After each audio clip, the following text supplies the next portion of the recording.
नमस्कार साथियों, स्वागत है आपका। आज मैं आपके लिए लेकर आई हूँ कार्तिक महीने में सुनी जाने वाली ब्राह्मण ब्राह्मणी की कथा। साथियों, कहानी बहुत ही सुंदर है, शुरू से अंत तक जरूर सुनिएगा। यदि पसंद आए तो शेयर और लाइक भी कीजिएगा। एक गांव के अंदर एक ब्राह्मण और ब्राह्मणी रहते थे। ब्राह्मण ब्राह्मणी थे वो बहुत ही धर्म पुण्य करते थे। कार्तिक का महीना था। ब्राह्मण ब्राह्मणी दोनों 7 कोस पैदल चल करके गंगा जी में स्नान करके आते थे।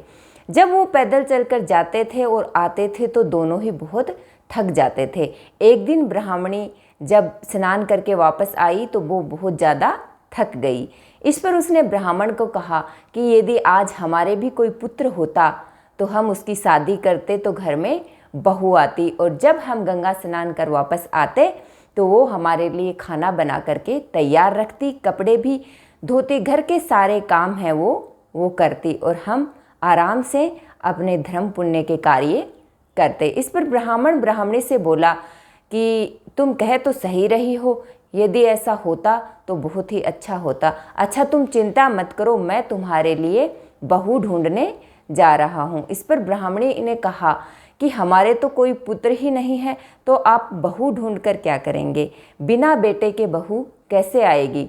इस पर ब्राह्मण ने कहा कि तुम चिंता मत करो, ऐसा करो, मुझे एक पोटली के अंदर थोड़ा आटा डाल करके दे दो और उस आटे के अंदर थोड़ी सोने की असरफियाँ भी डाल देना। ब्राह्मणी ने बिल्कुल वैसा ही किया और ब्राह्मण उस पोटली को लेकर के अपने गांव से निकल जाता है बहू की तलाश में। जब वो अपने गांव से दूसरे गांव में जाता है तो वहाँ उस गांव के अंदर एक पीपल के पेड़ के नीचे कुछ कन्याएं खेल रही होती हैं। उनमें से कुछ ने वो मिट्टी के घर बना के खेल रही थी, तो कुछ लड़कियों ने तो अपने घर जो है वो बनाए और फिर उन्हें मिटा दिया और कहा कि हमने ही खेला और हमने ही ढाया, यानी कि हमने ही बनाया और हमने ही मिटा दिया। लेकिन उनमें एक लड़की ऐसी भी थी, उसने अपने घर को नहीं तोड़ा, कहा कि मैं अपने घर को नहीं तोड़ूंगी।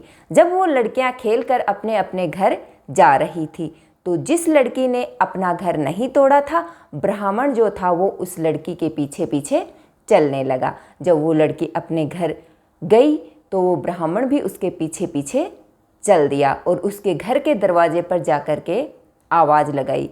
तब उस लड़की की मम्मी जो थी वो बाहर आई। तब उस ब्राह्मण ने कहा कि मैं पास ही के गांव से आया हूँ और रात होने वाली है, इसलिए अब मैं वापस नहीं जा सकता। क्या आप रात को आपके घर में मुझे रुकने के लिए जगह दे सकते हैं? इस पर उसकी माँ ने कहा कि हाँ, आप रुक जाइए, सुबह चले जाना। वो ब्राह्मण वहाँ रुक जाता है और उस लड़की से कहता है कि बेटा, तुम्हारी माँ से कहना कि मैं किसी के दूसरे के आटे से बनी रोटी नहीं खाता हूँ, मैं अपना आटा साथ में लाया हूँ।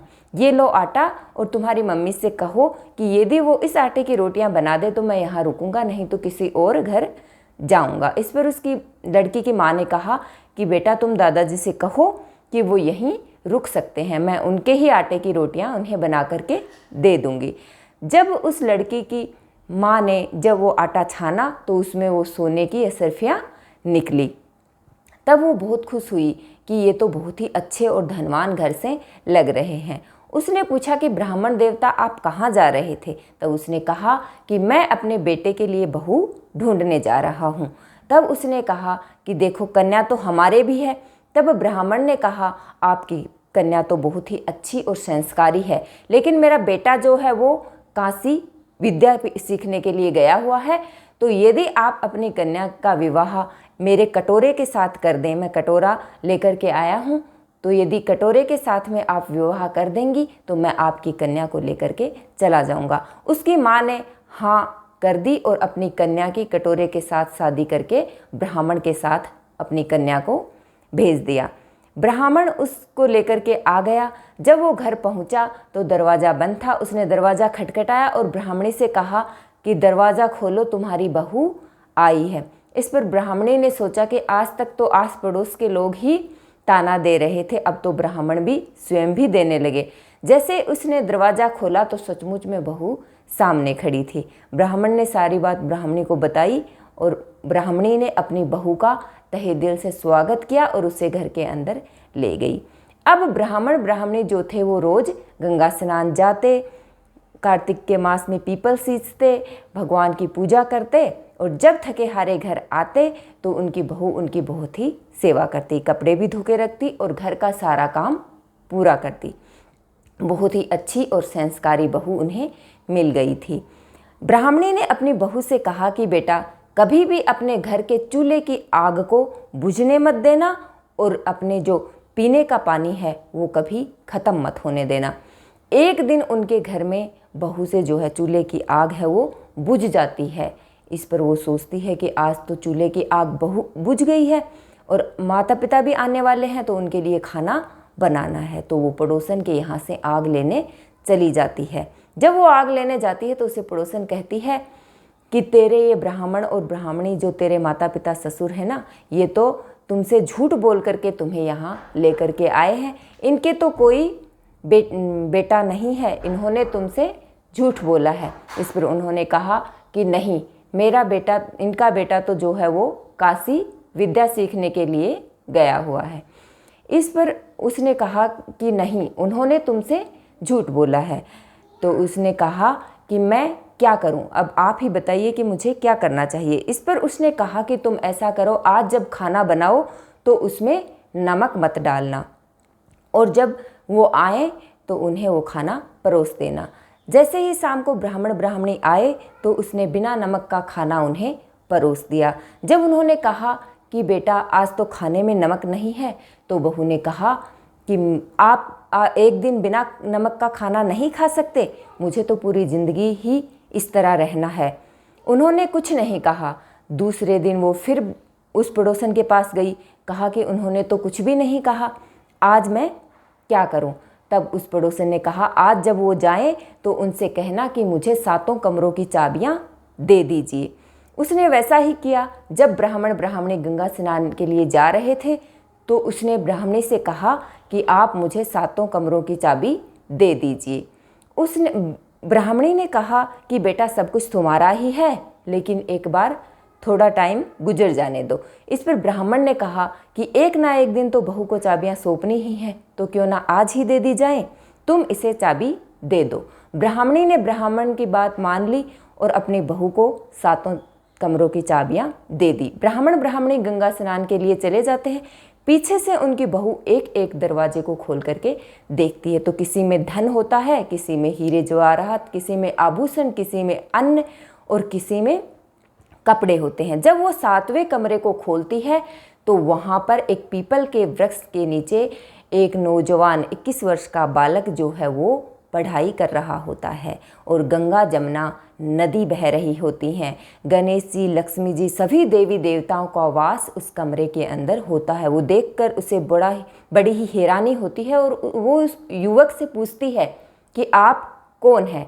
इस पर वो युवक जो था वो बताता है कि मैं तो तुम्हारा पति हूँ, ब्राह्मणी का पुत्र हूँ, लेकिन तुम अभी किसी को कुछ मत बताना, दरवाज़ा बंद कर दो। जब मेरी माँ आए तो तुम दोनों एक साथ दरवाज़ा खोलना।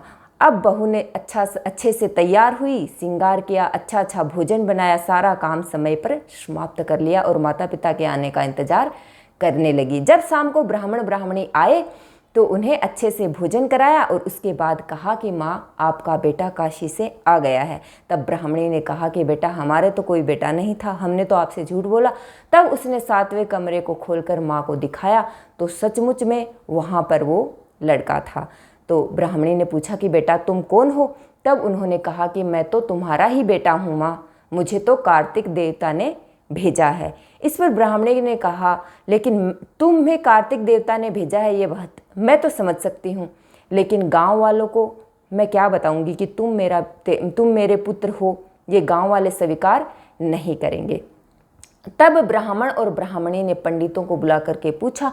तब पंडितों ने कहा कि एक तरफ तो खड़े कर देंगे आपके बेटे को और दूसरी तरफ खड़े करेंगे आपको, यदि और आपको जो है लोहे की आंगी पहराई जाएगी और यदि आपकी दूध की धार निकल करके उस लड़की के मुंह में गिरी तो वो आपका बेटा माना जाएगा। जब ऐसा किया गया तो उस ब्राह्मणी की दूध की धार उस युवक के मुंह में जा गिरी।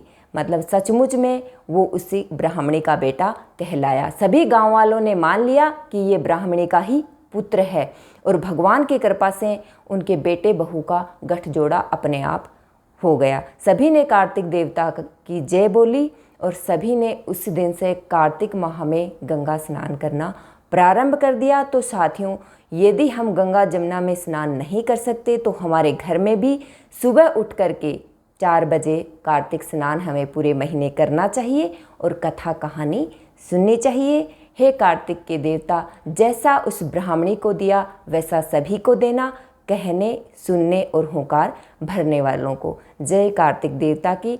आशा करती हूँ साथियों आपको कहानी पसंद आई होगी। पसंद आई हो तो शेयर और लाइक कर मेरे चैनल को सब्सक्राइब करें। धन्यवाद साथियों।